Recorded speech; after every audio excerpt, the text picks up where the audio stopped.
En mayo de 1977, 32 cines de Estados Unidos se negaron a proyectar Star Wars. No era una película marginal ni de bajo presupuesto, era la apuesta más cara que la 20th Century Fox había hecho en años, y aún así los exhibidores la rechazaron. La consideraban rara, cara, incomprensible, destinada al fracaso. Fox tuvo que obligarlos a proyectarla como condición para que pudieran exhibir otra película que sí querían. Era un trato forzado, un secuestro cinematográfico. La historia que van a conocer hoy no es la de un éxito de taquilla, es la de un solo hombre, callado, obsesivo, resentido con la industria y decidido a no volver a pedirle permiso a nadie, que usó esa película para romper Hollywood de adentro hacia afuera. Y cuando terminó, el cine no volvió a ser el mismo. El merchandising no volvió a ser el mismo. Los efectos visuales no volvieron a ser los mismos. La forma en que se financia, se distribuye y se consume el entretenimiento no volvió a ser la misma. George Lucas no solo hizo Star Wars, George Lucas cambió para siempre lo que significa hacer una película. Para entender a George Lucas hay que entender primero el Hollywood en el que le tocó aparecer, y ese Hollywood a finales de los años 60 estaba en llamas. El sistema de estudios que había dominado la industria durante décadas funcionaba sobre una premisa simple: apostar a lo seguro, los géneros probados, las fórmulas que ya habían funcionado, los actores conocidos, las historias sin riesgo. Era una máquina de producción en serie que durante años le había dado al público lo que se suponía que quería. El problema era que en algún punto de los 60 el público dejó de querer eso, las taquillas empezaron a caer, los estudios siguieron apostando a lo seguro y siguieron perdiendo plata. El sistema que había sido invencible se estaba quebrando solo. La respuesta de la industria fue desesperada pero interesante. Si las fórmulas viejas no funcionan, probemos con directores jóvenes que hagan cosas que nunca se hicieron. Aparece así lo que se conoce como el New Hollywood, una grieta en el sistema por donde entra toda una generación de cineastas que jamás habrían tenido lugar en el Hollywood clásico. Martin Scorsese, Francis Ford Coppola, Brian De Palma, Steven Spielberg y George Lucas. Lucas llega a esa grieta desde una posición particular. No es un chico de Nueva York fascinado con el teatro y la literatura europea. Es un tipo de Modesto, California, que creció mirando seriales de ciencia ficción en la televisión, corriendo autos en la calle y soñando con ser piloto de carreras. Tenía 19 años cuando sobrevivió de milagro un accidente automovilístico que lo dejó internado meses. En ese tiempo empezó a pensar en serio en el cine. Era un chico del interior obsesivo, poco sociable, con un gusto visual muy formado y una paciencia mínima para las relaciones humanas complicadas. No encajaba del todo en ningún lado, y eso, paradójicamente, era exactamente lo que Hollywood necesitaba en ese momento. Sus dos primeras películas le muestran dos caras de la misma moneda. En 1971 estrena THX 1138, una ciencia ficción distópica y fría basada en su cortometraje estudiantil que la crítica recibe con respeto y el público con indiferencia total. En 1973 estrena American Graffiti, una película nostálgica sobre jóvenes paseando en auto por el Valle de California en los años 60, que se convierte en la tercera película más vista del año y lanza la carrera de actores como Richard Dreyfuss, Ron Howard y un tal Harrison Ford en uno de sus primeros roles importantes. Dos películas, dos resultados completamente distintos, pero ambas tienen algo en común. En los dos casos, el estudio que la financió cortó material sin consultarle. Warner Bros. Con THX 1138 y Universal con American Graffiti, 5 minutos acá, escenas enteras allá, sin pedir permiso, sin avisarle siquiera. Para la mayoría de los directores jóvenes eso hubiera sido una humillación incómoda y ya. Pero para Lucas fue una declaración de guerra. Fundó su propia empresa, Lucasfilm, en 1971, antes incluso de que American Graffiti saliera a los cines, precisamente para tener un vehículo legal propio que lo separara de los estudios, no como ambición empresarial, como necesidad de supervivencia creativa. El hombre que iba a construir uno de los imperios del entretenimiento más grandes de la historia lo hizo en origen porque no soportaba que le tocaran sus películas. Con el éxito de American Graffiti, Lucas tiene dinero, tiene empresa y tiene una pregunta enorme enfrente: ¿qué hace ahora? Y la respuesta que encuentra va a ser la respuesta más ambiciosa, más rara y más improbable que cualquier ejecutivo de Hollywood hubiera podido imaginar. Antes de que existiera una sola escena filmada de Star Wars, antes de que hubiera actores, presupuesto o fecha de estreno, había una obsesión de infancia. George Lucas, desde chico, era fanático de Flash Gordon, no la película, sino los seriales, esas historias episódicas de 30 minutos que se proyectaban en los cines de los años 30 y 40, donde cada capítulo terminaba en un momento de suspenso máximo para que la gente volviera la semana siguiente. Naves espaciales de cartón, efectos hechos con humo y espejos, héroes inverosímiles y villanos todavía más inverosímiles. Era cine de feria, básicamente, pero a Lucas lo formó. Le instaló el concepto de la aventura episódica como formato narrativo, la saga con capítulos, el universo que existe más allá de cada historia individual. Cuando en los años 70 decide que quiere hacer su propia ciencia ficción, lo primero que intenta es comprar los derechos de Flash Gordon. Spoiler alert, no funcionó. Los derechos no estaban disponibles de la manera que necesitaba, así que hace lo que hace todo genio en la historia de la cultura cuando no puede tener lo que quiere. Decide inventarse algo propio que le deba todo a eso y a mucho más. Lo que Lucas construye para Star Wars es un collage de influencias tan abierto que podría haber sido acusado de plagio en varios continentes al mismo tiempo, si hubiera sido menos brillante al ensamblarlo.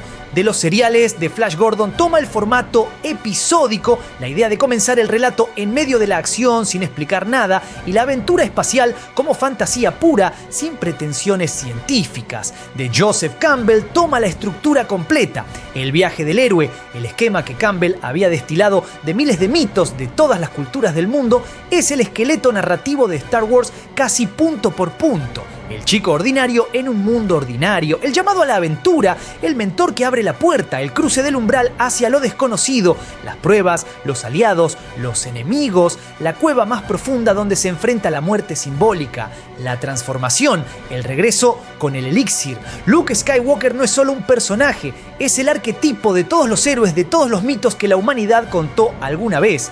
De Akira Kurosawa toma cosas más concretas. La fortaleza escondida, una película japonesa de 1958 sobre dos campesinos torpes que acompañan sin querer a una princesa y un general en una misión peligrosa, le da a Lucas el punto de vista narrativo de los personajes menores. En Star Wars, la historia empieza vista por R2-D2 y C-3PO, los dos droides más inútiles de la galaxia, exactamente como la fortaleza escondida empieza vista por los dos campesinos. Es el mismo truco, contar una historia épica desde la perspectiva de los más pequeños para que la escala del universo se sienta aún más enorme.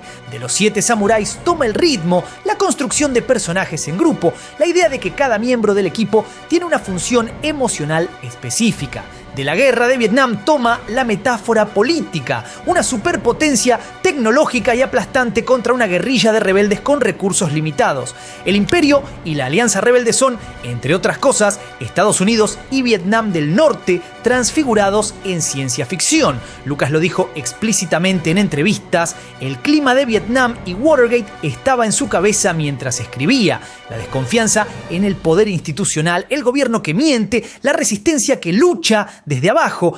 No es casualidad que los héroes sean una banda de inadaptados y que el enemigo sea una burocracia militar inmensa y sin rostro. Y de 2001, Odisea del Espacio toma la ambición visual y tecnológica, pero con un rechazo explícito al ritmo. Lucas amaba lo que Kubrick había logrado con los efectos de 2001. Odiaba que durara una eternidad. Su idea para Star Wars era literalmente, ¿qué tal si hacemos 2001 pero los barcos se mueven rápido de verdad? No una exploración filosófica del espacio, una carrera de autos en el espacio, una aventura con momentum constante donde nada se detiene demasiado tiempo a explicarse.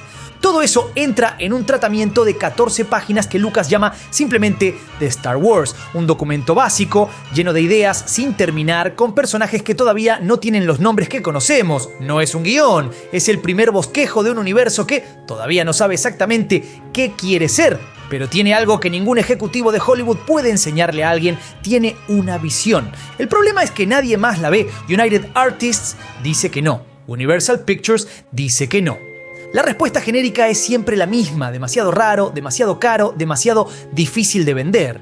Lucas, curiosamente, no queda devastado por los rechazos, tiene pavor a entregarle el proyecto al estudio equivocado, y Universal ya le había cortado una película. Lo último que quiere es repetir eso con algo que importa todavía más. En junio de 1973, el tratamiento llega a la 20th Century Fox. Más específicamente, llega a Alan Ladd Jr., el presidente del estudio. Y Fox tiene un problema serio en ese momento. El colapso del sistema de estudios los dejó sin fuentes de ingreso reales. La única cosa que mantiene las luces prendidas en Fox es el programa de televisión MASH. Necesitan desesperadamente apostar a algo que funcione. Ladd Jr. lee el tratamiento de Lucas, ve algo que los demás no vieron y decide que vale la pena. Fox firma. El detalle que nadie menciona suficiente es este. Lucas llega a la negociación con Fox desde una posición de debilidad total. Dos estudios de los más importantes de la industria lo habían rechazado. Tenía pocas opciones y esa debilidad negociadora va a tener consecuencias que en ese momento nadie alcanza a dimensionar. Cuando George Lucas firma con Fox y empieza a trabajar en serio en Star Wars, choca inmediatamente con un problema que no tiene solución dentro de la industria existente. Los efectos visuales que necesita para la película no existen. No es que sean difíciles de lograr, no es que sean caros, es que literalmente no existen. Las técnicas disponibles en Hollywood a mediados de los 70 eran las mismas que se usaban desde los años 50. El colapso del sistema de estudios había liquidado los departamentos internos de efectos especiales que antes tenían las majors. Las pocas empresas independientes que quedaban hacían cosas básicas para películas y comerciales de televisión. Nadie tenía escala ni tecnología para lo que Lucas quería hacer. Lucas necesitaba naves espaciales que se movieran con peso y velocidad real, batallas aéreas con docenas de elementos en cuadro simultáneamente, mundos que se sintieran habitados, un universo que tuviera textura. Nada de lo que existía podía dárselo. La solución que encuentra es, en retrospectiva, una de las decisiones más importantes de la historia del cine moderno: crear su propia empresa de efectos visuales desde cero. El 1 de junio de 1975, en un galpón abandonado en Van Nuys, California, se reúne por primera vez el equipo que Lucas armó para lo que llama Industrial Light and Magic, ILM. No son profesionales de Hollywood, son un grupo de aficionados al cine, constructores de modelos, animadores, stop motion y técnicos autodidactas que se conocían del circuito underground de los efectos caseros. Gente que había pasado años haciendo efectos para películas de garage y comerciales menores, que amaba la técnica por la técnica misma y que nunca había tenido la oportunidad de trabajar en algo de verdad. La pieza más importante que ILM necesita construir es una que no existe en ninguna forma útil: la cámara de movimiento controlado. El concepto básico de mover una cámara de manera programable y repetible ya existía en alguna forma desde 1973, pero nunca se había desarrollado para algo de esta escala. Lo que ILM construye es un sistema que permite mover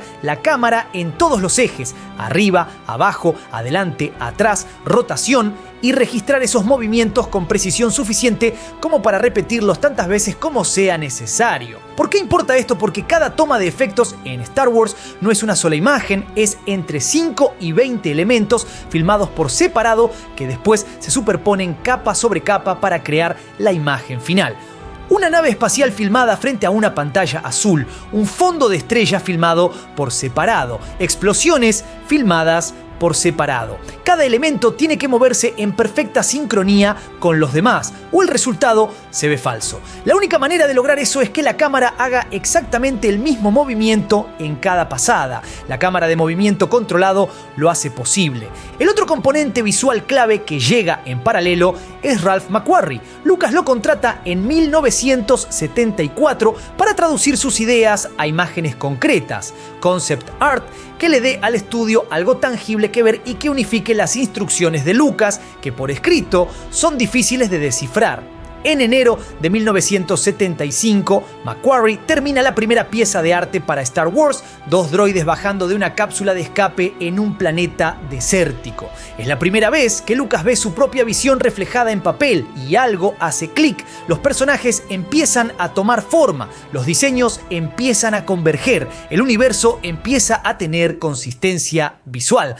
Joe Johnston diseña el halcón milenario en circunstancias que dicen mucho sobre cómo funciona la creatividad bajo presión. El diseño original de la nave estaba bastante avanzado, el modelo ya estaba siendo construido cuando alguien notó que se parecía demasiado a una nave de la serie televisiva Space 1999 que acababa de empezar a emitirse. Lucas tenía una regla inflexible, nada en su película podía parecerse a algo que estuviera en televisión en ese momento. El modelo original se descarta, Johnston tiene que empezar de cero, toma las dos piezas que ya estaban construidas, el plato radar y la cabina, y las usa como punto de partida para diseñar algo completamente distinto. El resultado es una nave que parece un plato volador europeo al que alguien le agregó motores, aletas, una cabina asimétrica y años de abolladuras. No se parece a ninguna nave espacial que nadie hubiera imaginado antes. Se parece a un auto viejo y tuneado que por algún milagro puede ir a la velocidad de la luz. Lucas la ve y dice que sí de inmediato. Mientras ILM trabaja en Van Nuys, Lucas sigue reescribiendo el guión en Marin County. Cada versión cambia cosas fundamentales. En una versión temprana, el personaje equivalente a Luke es un anciano. Han Solo es un alien. La princesa desaparece del guión por un tiempo antes de volver. El proyecto se llamó, en distintos momentos,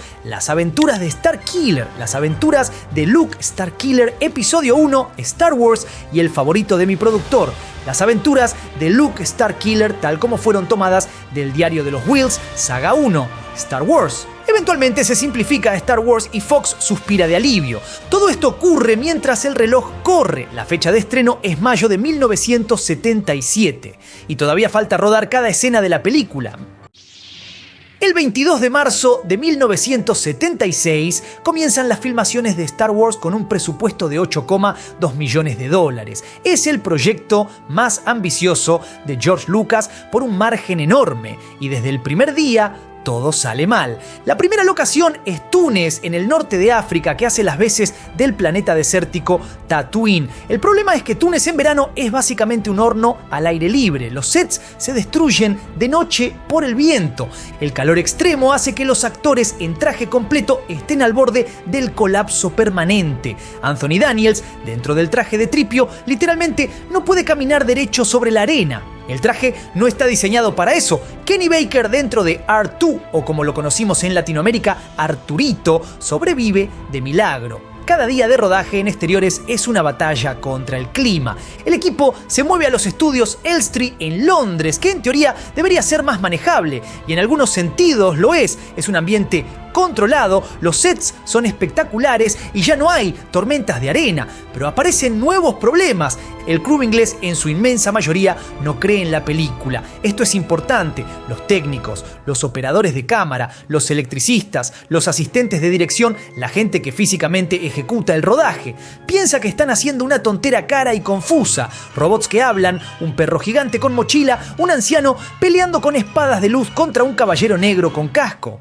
La actitud en el set es de escepticismo apenas disimulado. El propio elenco no está completamente convencido de lo que está haciendo. Las bromas internas a costa del proyecto son una constante. Mark Hamill, Carrie Fisher y Harrison Ford se la pasan riéndose de las instrucciones de Lucas, cuya nota de dirección más frecuente es simplemente más rápido, más intenso. No elabora mucho más que eso. Encima de todo eso, los sindicatos ingleses tienen reglas de trabajo que son un choque cultural para Lucas. Pausa obligatoria de 1 hora para el almuerzo, descanso obligatorio a las 4 de la tarde para el té. Fin del día a las 5:30 en punto, sin importar si están en medio de una toma. Para un director californiano acostumbrado a la flexibilidad del sistema americano, es como rodar dentro de una reglamentación kafkiana.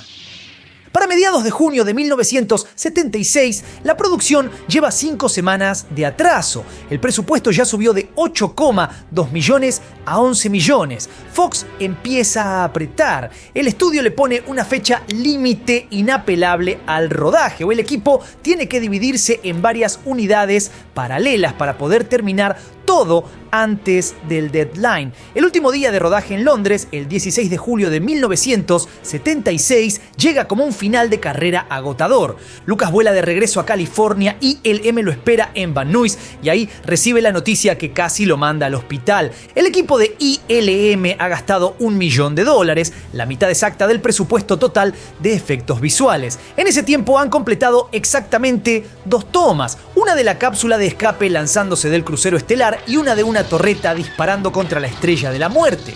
2 tomas, $1 millón. Quedan cientos de tomas por hacer y la mitad del presupuesto ya no existe. Al día siguiente, George Lucas es internado. Dolores en el pecho, presión arterial elevada, agotamiento extremo. Por unas horas creen que es un ataque cardíaco, no lo es. Es hipertensión severa por estrés acumulado, pero la imagen es perfecta en su crueldad. El hombre que quiere controlar todo al borde de romperse físicamente porque el proyecto que construyó para controlar todo está escapándose de sus manos por todos lados al mismo tiempo. Lucas sale del hospital, hay que seguir. El editor del film, John Jimson, es despedido y reemplazado brevemente por Marcia Lucas, la esposa de George, que hace un trabajo instrumental en el corte antes de tener que irse a trabajar en New York de Scorsese. Los editores Paul Hirsch y Richard Chu toman el control y trabajan contrarreloj para ensamblar el film. En ILM, los adultos entran, se reorganiza el equipo, se prioriza y se empieza a producir a velocidad real. El tiempo que habían pasado construyendo equipos ahora se convierte en velocidad de ejecución.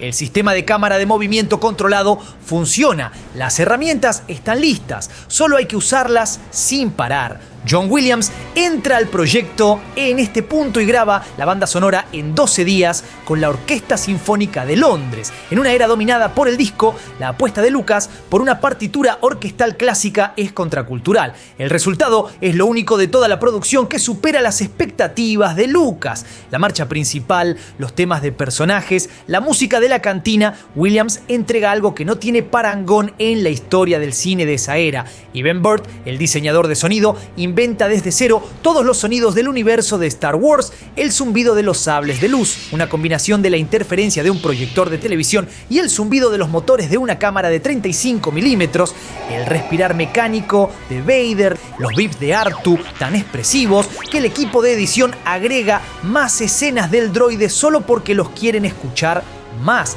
En febrero de 1977 hay una proyección de corte temprano para ejecutivos de Fox y algunos directores amigos de Lucas. La película está incompleta, los efectos de ILM todavía no están listos, la música tampoco. El resultado es una mezcla rara de secuencias terminadas y secuencias donde todavía hay texto en pantalla que dice efecto especial pendiente.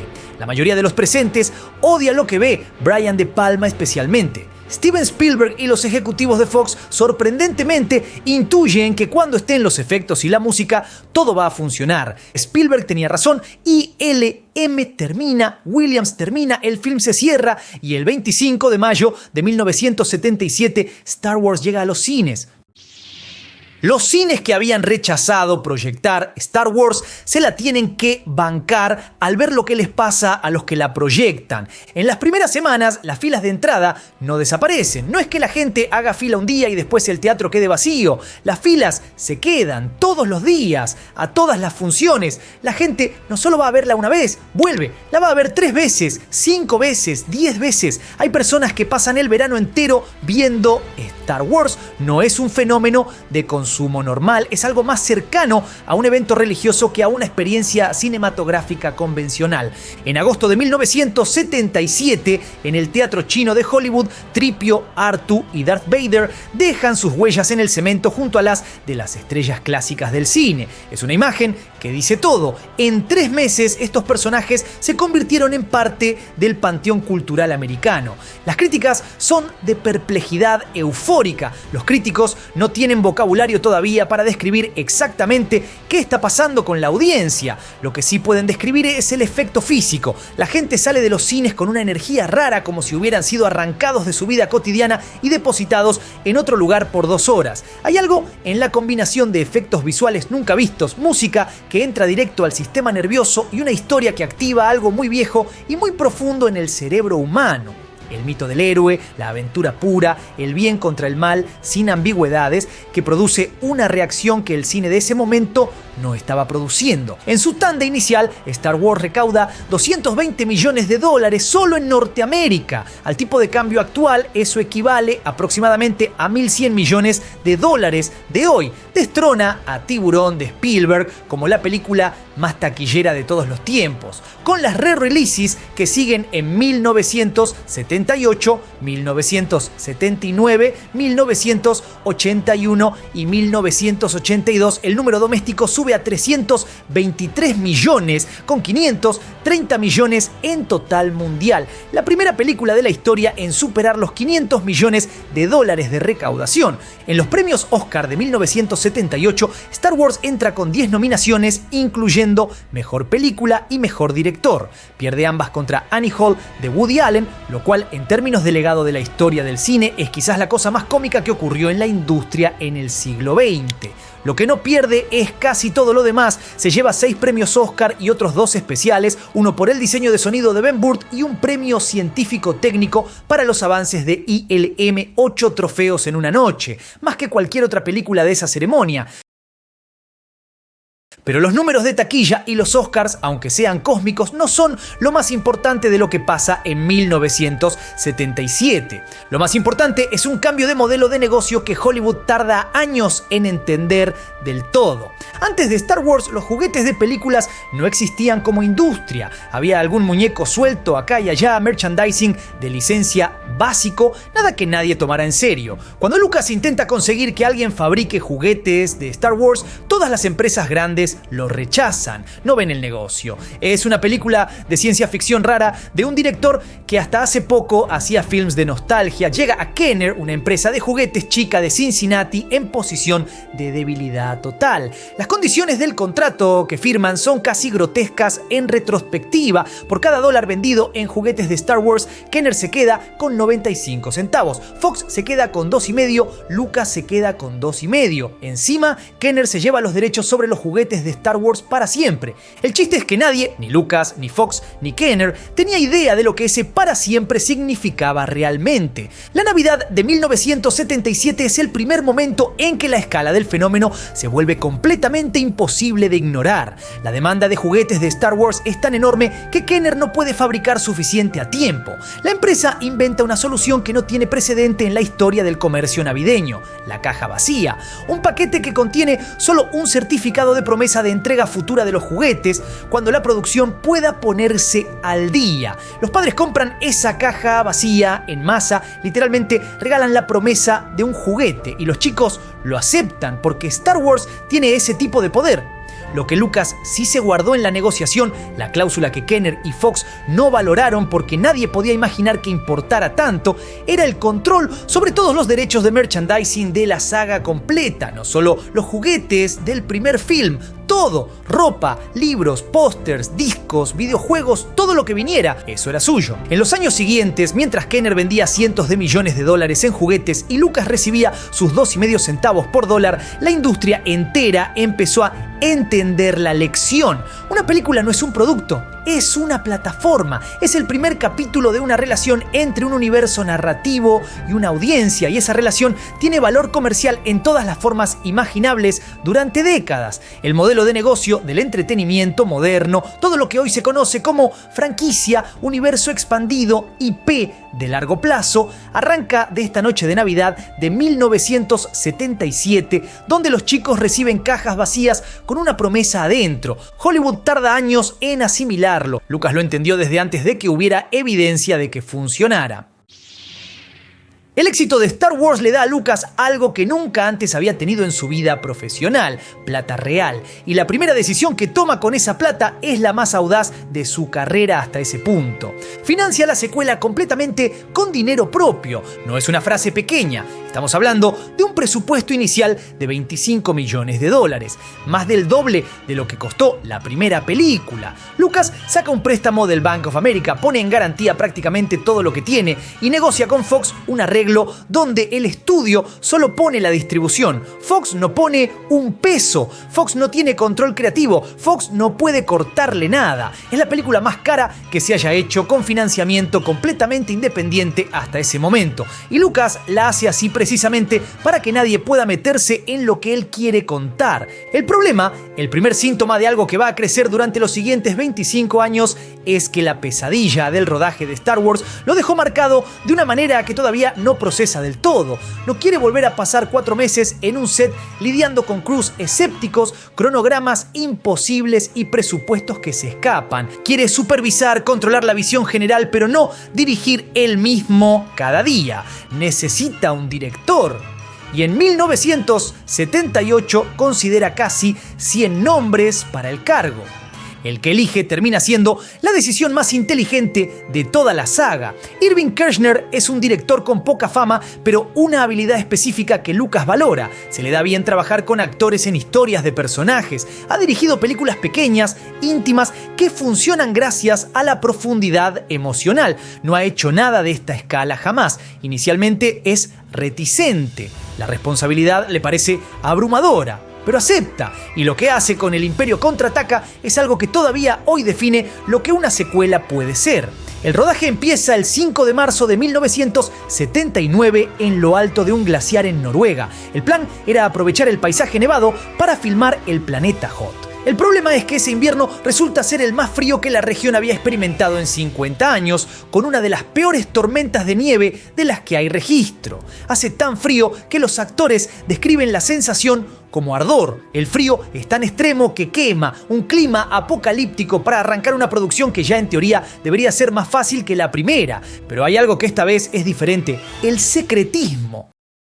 Cuando se filmó Star Wars, nadie prestaba atención. Los guiones circulaban libremente, la gente en el set hablaba del proyecto sin precaución. No había nada que proteger porque nadie creía que hubiera algo que proteger. Para El Imperio Contraataca, todos saben lo que es Star Wars, todos quieren saber qué pasa después. Y hay algo en esta segunda película que Lucas y Kershner cuidan con un nivel de paranoia que es casi operación militar: el gran giro. Solo Lucas y Kershner saben la verdad desde el principio. El guión que circula en el set tiene una revelación falsa sobre el padre de Luke, una historia que dice que Obi-Wan lo mató. Esa mentira llega a algunas revistas y funciona perfectamente como cortina de humo. Mark Hamill es informado del secreto real solo el día que le toca filmarlo. James Earl Jones, la voz de Vader, cuando graba la línea piensa que Vader está mintiendo. Incluso él lo cree. La línea es: "No, yo soy tu padre". No, I am your father. 5 palabras que en el momento en que se escuchan por primera vez en un cine en 1980 detonan algo en la audiencia que no tiene equivalente en la historia del blockbuster hasta ese punto. No es solo un giro narrativo, es la recontextualización de todo lo que la audiencia creyó entender en la primera película. Vader no es solo el villano, es el padre del héroe, el enemigo es la familia. El bien y el mal no están separados por el universo, sino por una decisión tomada en algún momento del pasado. Toda la historia cambia de sentido. El Imperio Contraataca también introduce a Yoda, un personaje que existe en la encrucijada perfecta entre el arte y la artesanía. El muñeco construido por Stuart Freeborn tiene músculos faciales articulados, puede expresar emociones complejas, camina, se sienta, apunta con el bastón. Frank Oz, famoso entonces por los Muppets, lo opera y le da la voz con un tic gramatical deliberado, el orden invertido de las palabras, que hace que cada frase sea inmediatamente memorable. La revelación de que ese bicho verde gruñón y ladronzuelo al que Luke encuentra en Dagobah es en realidad el maestro Jedi más poderoso de la galaxia es una de las construcciones narrativas más elegantes de la saga. Lucas la diseñó para romper exactamente las expectativas que el público había construido sobre lo que debe verse un personaje poderoso. El rodaje de El Imperio Contraataca corre sobre presupuesto en cerca de $10 millones. Como es financiamiento personal de Lucas, el banco está dispuesto a cerrar el grifo. Para salvar la producción, Lucas tiene que negociar con Fox un arreglo donde le cede más porcentaje de las ganancias a cambio de que el estudio garantice el préstamo. Es la primera concesión real que hace en años. Le duele. La película estrena en mayo de 1980 y recauda 209 millones en Norteamérica en la tanda inicial, 401 millones mundialmente, la más vista del año. Pero más importante que los números es lo que hace a la saga. Empire la convierte en algo inevitable. El giro del padre crea una necesidad narrativa en la audiencia que no puede ser ignorada. La gente no solo quiere saber qué pasa después, quiere saber qué pasó antes. ¿Cómo llegó Vader a ser Vader? ¿Qué fue lo que sucedió? El Imperio Contraataca planta, sin saberlo, la semilla de las precuelas. La tercera película llega en 1983 con toda la presión del cierre encima. El Imperio contraataca terminó en el peor momento posible para los héroes. Han Solo congelado, Luke mutilado, la rebelión en retirada. Ahora hay que resolver todo eso y cerrar el arco de la trilogía de manera satisfactoria. El peso narrativo es enorme. Lucas vuelve a producir sin estudios. El director esta vez es Richard Marquand, un inglés que había hecho thrillers y que Lucas considera suficientemente maleable para la visión que tiene para el cierre. La producción se esconde bajo el título falso Blue Harvest, horror más allá de la imaginación, deliberadamente el nombre más aburrido que pudieron inventar para evitar que las locaciones y proveedores eleven sus precios al saber que están trabajando para Star Wars. El truco funciona hasta que los Stormtroopers empiezan a aparecer en los sets y la gente suma 2 más 2. Hay dos decisiones en El Retorno del Jedi que son importantes no solo para la película, sino para entender hacia dónde va Lucas como creador. La primera es los Ewoks. Los Ewoks son osos de peluche gigantes que habitan la luna de Endor y que se convierten en aliados decisivos de la rebelión en la batalla final. La idea de que una civilización primitiva derrota a los soldados más tecnológicamente avanzados del Imperio usando piedras y palos tiene cierta lógica narrativa. Es el mismo tema Vietnam que recorre toda la trilogía. El problema es la ejecución. Los Ewoks son adorables en un sentido muy específico y calculado que se percibe exactamente como lo que es, una herramienta de merchandising disfrazada de personaje. Los muñecos ya están en producción antes de que la película estrene. Los especiales de televisión protagonizados por ellos llegan casi de inmediato.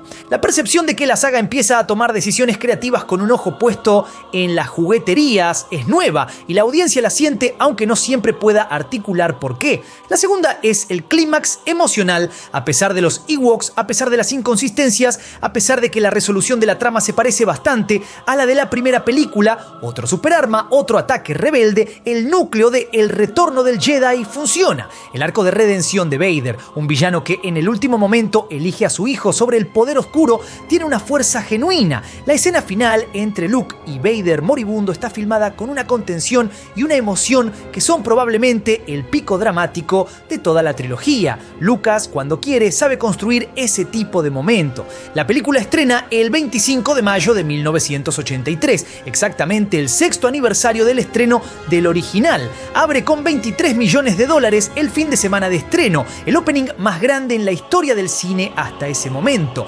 Recauda 252 millones en Norteamérica y 480 millones en todo el mundo. Supera a El Imperio contraataca. La trilogía cierra en números gigantescos. Después del rodaje, Lucas atraviesa un divorcio. Sin películas de Star Wars en camino y sin la vida familiar que lo sostenía, se retira a criar a su hija y a observar desde atrás mientras sus empresas siguen operando. El universo de Star Wars continúa en formato reducido, especiales de televisión, videojuegos, un show animado de droides que dura una temporada, pero Lucas no está en el timón, está en un silencio creativo que dura 10 años.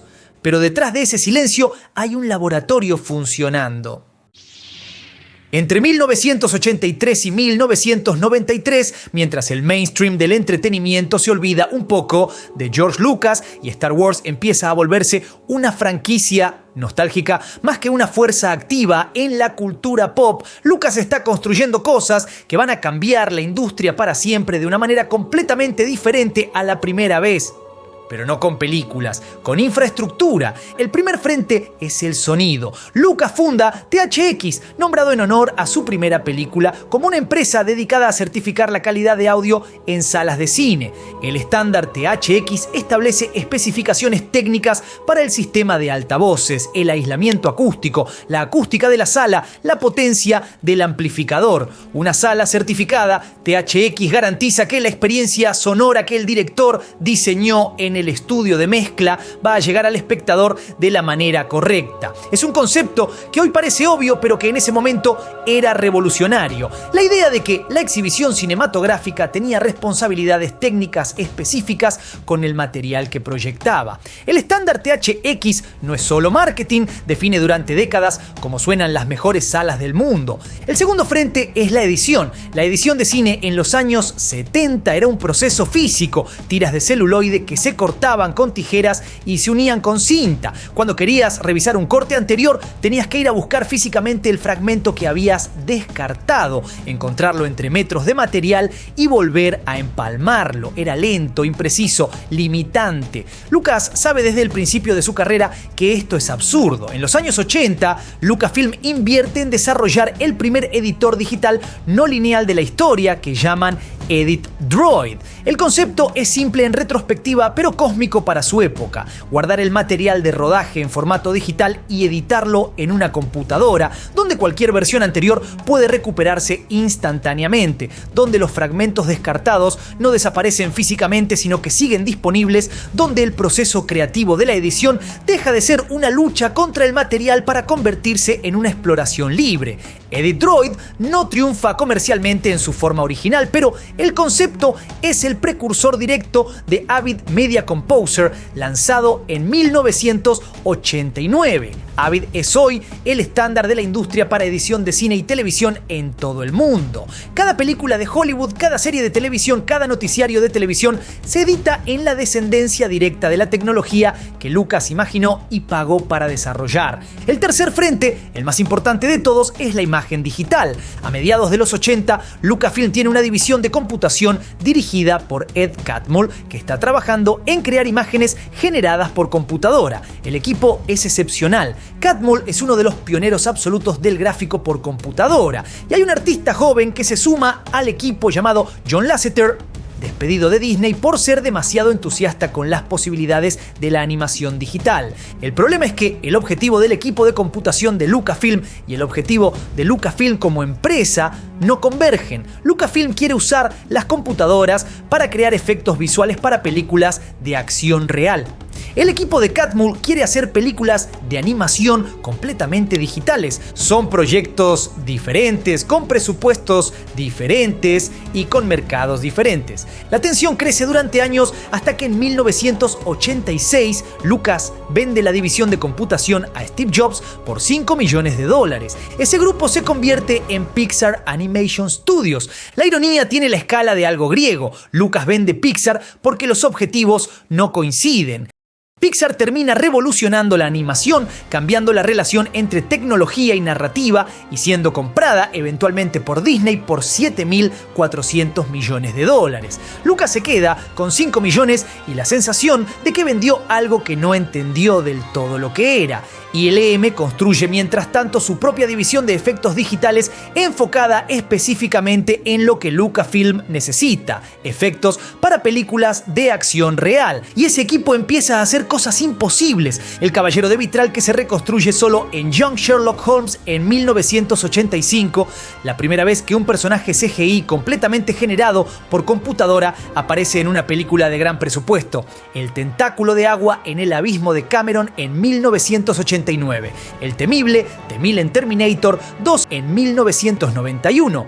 Una criatura que se derrite, se reformula, cambia de forma en tiempo real a algo que el mundo no había visto nunca. Pero todo cambiaría en 1993 con la llegada de Jurassic Park. Jurassic Park iba a ser el gran showcase del stop motion, la técnica de animación de modelos físicos fotograma a fotograma que ILM había perfeccionado durante décadas. Stan Winston y su equipo construyeron dinosaurios mecánicos de tamaño real que eran obras maestras de ingeniería, y el plan original era que esos dinosaurios prácticos fueran las estrellas del film, pero el equipo digital de ILM, trabajando en paralelo, presenta una prueba. Crean digitalmente un dinosaurio, un T-Rex caminando, con un nivel de detalle y realismo que hace que el trabajo del stop motion quede obsoleto de la noche a la mañana. La carne se mueve, la piel tiene textura, los músculos reaccionan al peso, no es una ilustración en movimiento, es un animal. Spielberg ve la prueba y decide cambiar el plan.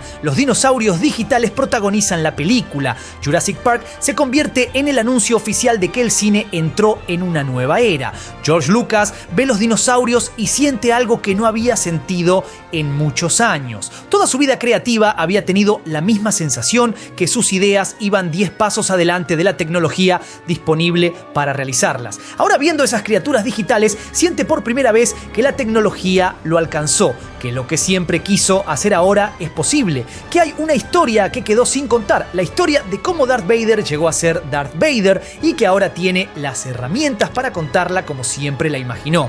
Y así, después de 10 años de silencio, George Lucas decide volver a Star Wars.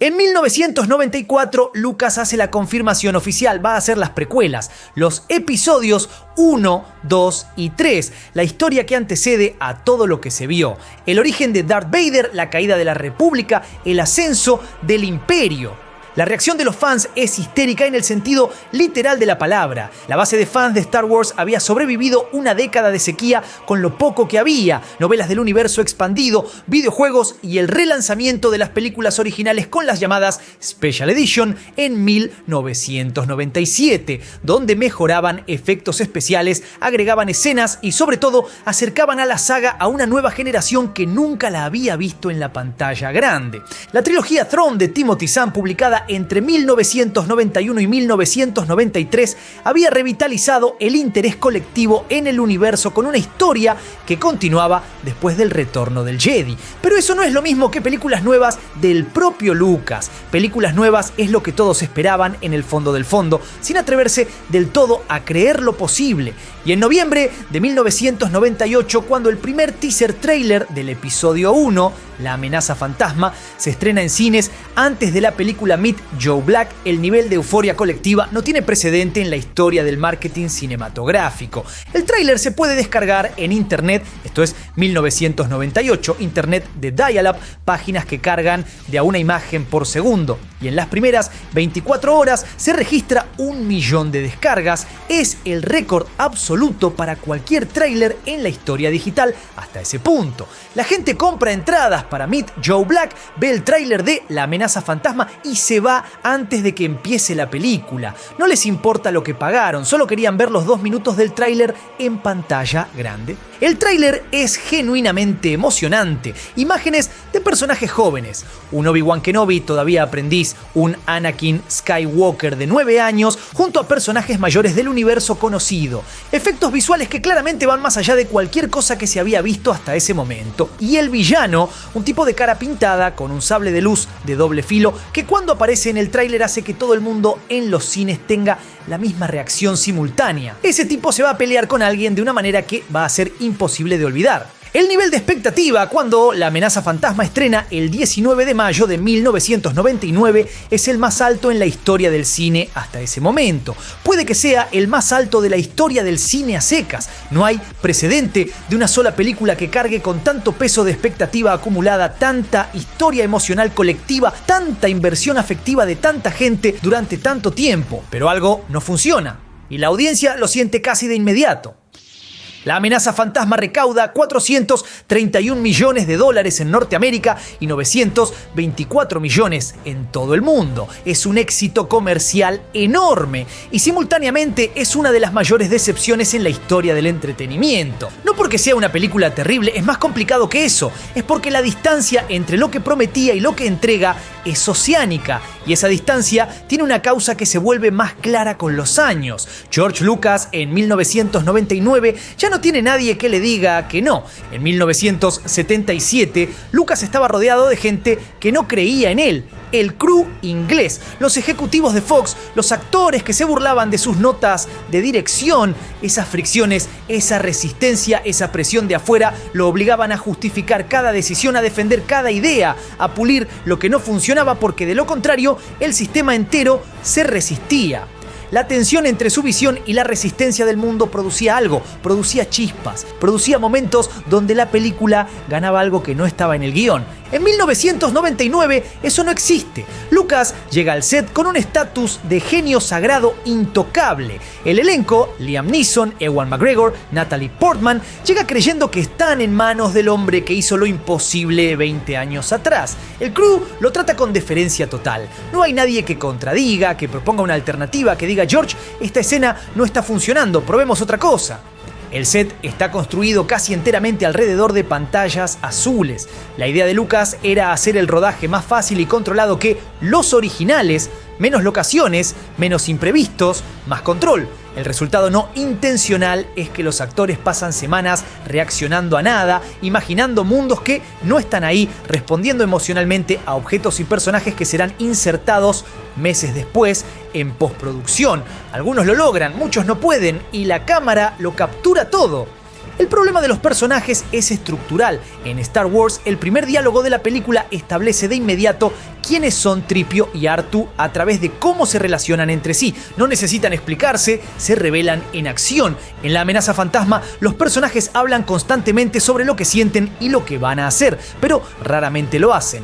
Las escenas de diálogo funcionan como bloques de información ordenada, pero sin tensión emocional. Qui-Gon Jinn y Obi-Wan Kenobi pasan toda la película juntos sin que en ningún momento quede claro qué piensan el uno del otro.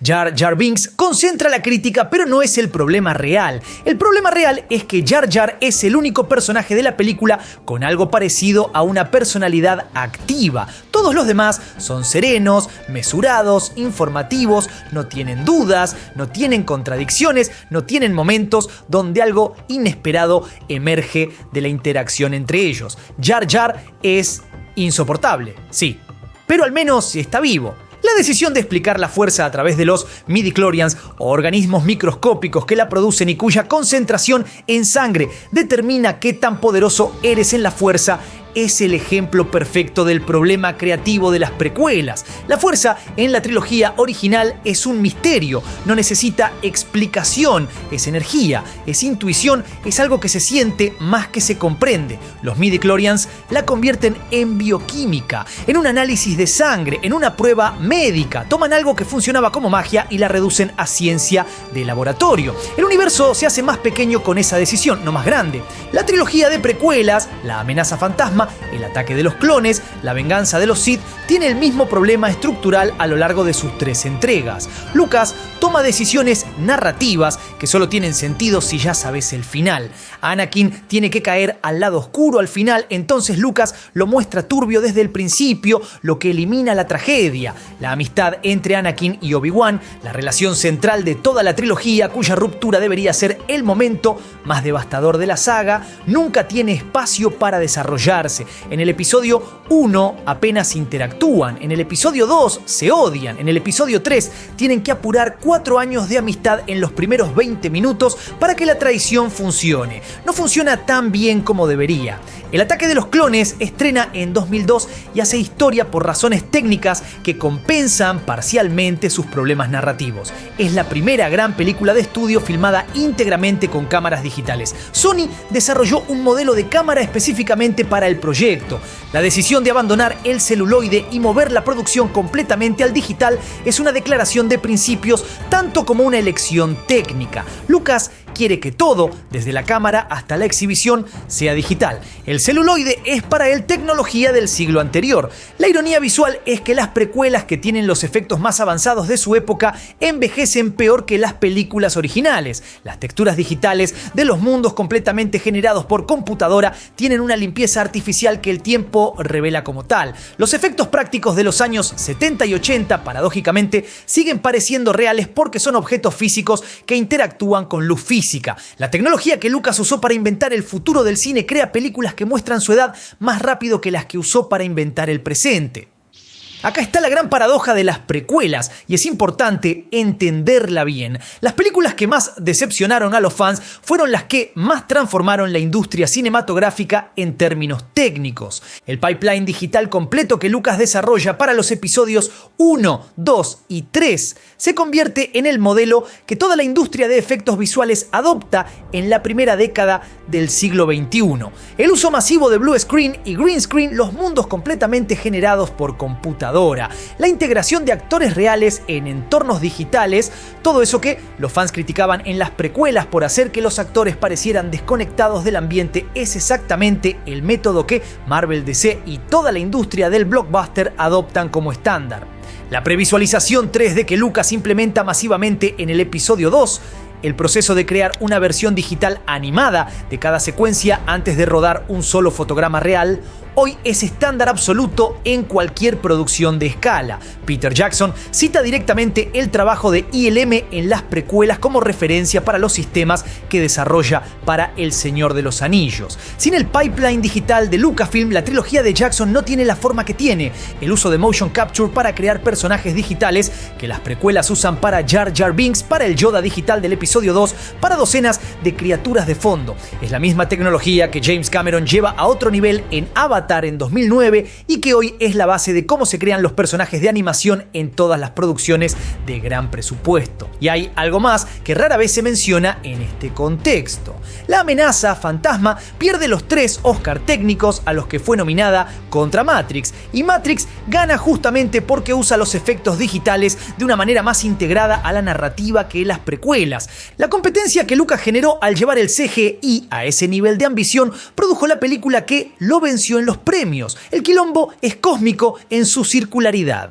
Hay también en el periodo de las precuelas una expansión del universo de Star Wars que tiene consecuencias culturales enormes. Primero aparece Clone Wars, la versión 2D dirigida por Genndy Tartakovsky, una serie breve, estilizada, casi mitológica, que convierte las guerras clon en una sucesión de momentos visuales poderosísimos. Jedi peleando como leyendas antiguas, batallas gigantescas, silencios cargados de tensión y una escala que se siente cósmica.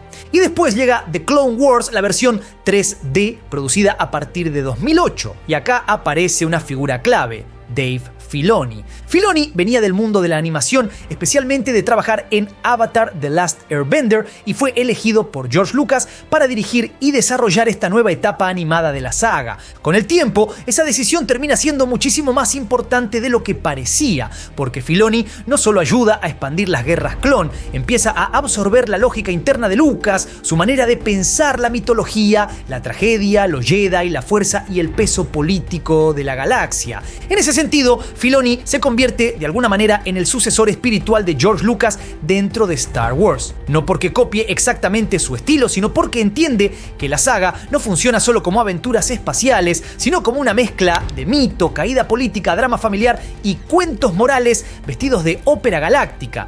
Y es justamente The Clone Wars la serie que hace por el arco de Anakin lo que las películas no pudieron. Con el tiempo y la libertad narrativa de la televisión de múltiples temporadas, la historia de cómo la República se convierte en imperio, de cómo el Orden Jedi se corrompe desde adentro, de cómo Anakin acumula las grietas que eventualmente lo quiebran, todo eso se cuenta con una profundidad que las 3 películas juntas no logran. Pero además la serie introduce personajes nuevos que terminaron transformándose en absolutas leyendas dentro de Star Wars, como Ahsoka Tano y el Capitán Rex, personajes que al principio parecían agregados secundarios, casi piezas nuevas en un tablero ya conocido, pero que con el tiempo se volvieron fundamentales para entender la tragedia de la República, la caída de los Jedi y el costo humano de las guerras clon.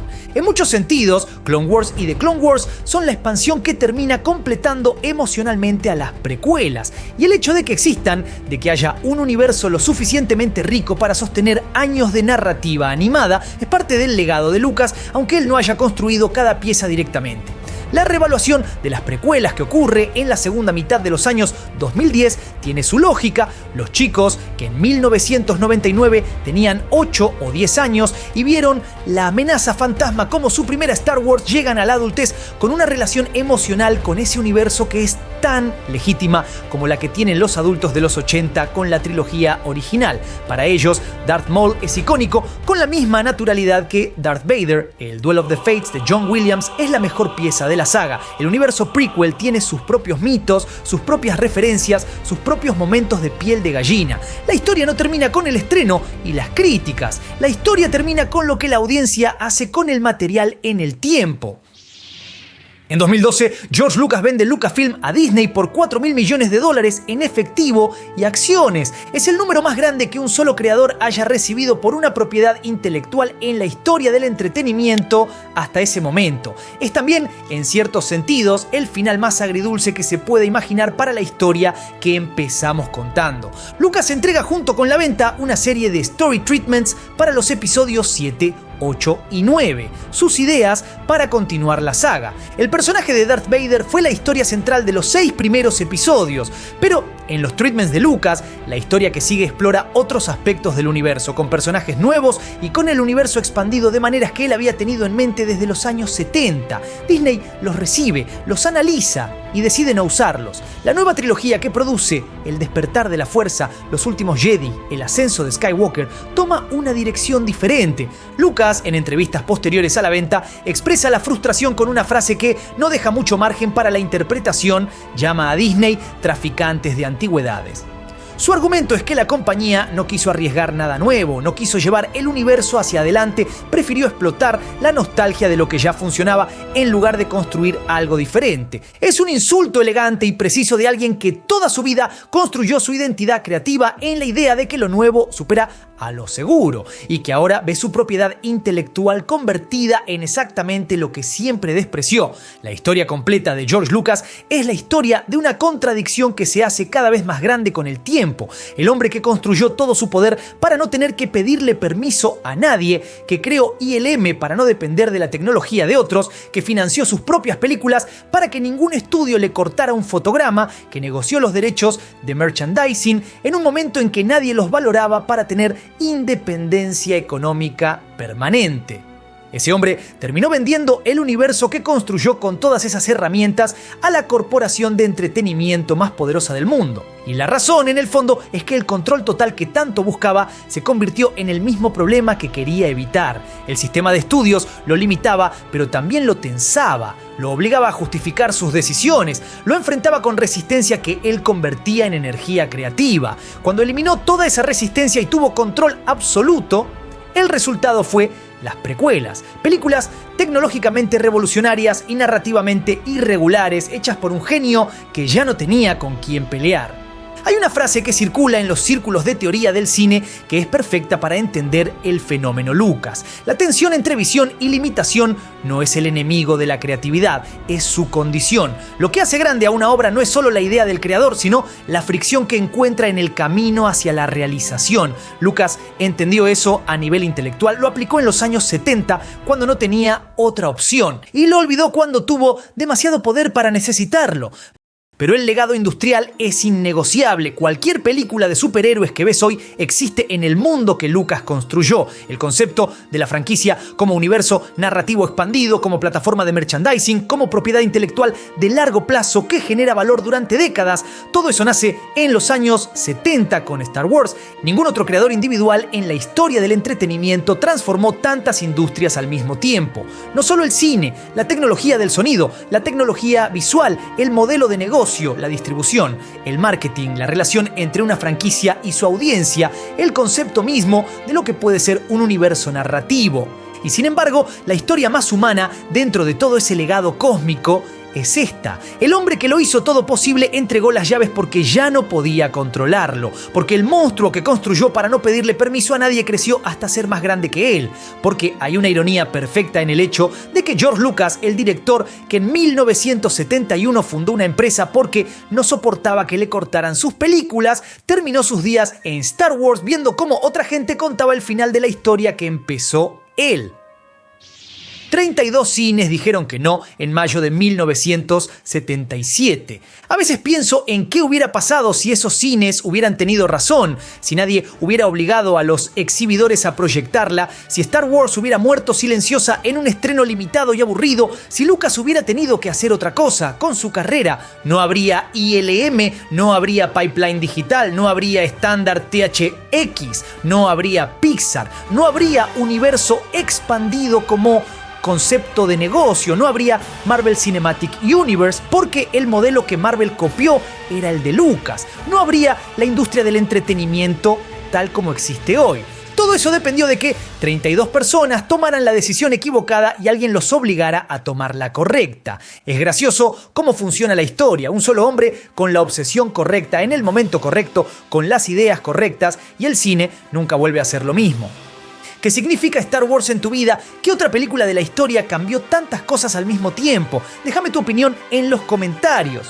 Coméntame qué opinás por ahí abajo y no te olvides de darle duro al botón de like, suscríbete, toca la campanita y seguime en todas mis redes. Soy Juanito Sey, esto es Del Carajo TV y nos veremos la próxima. Paz.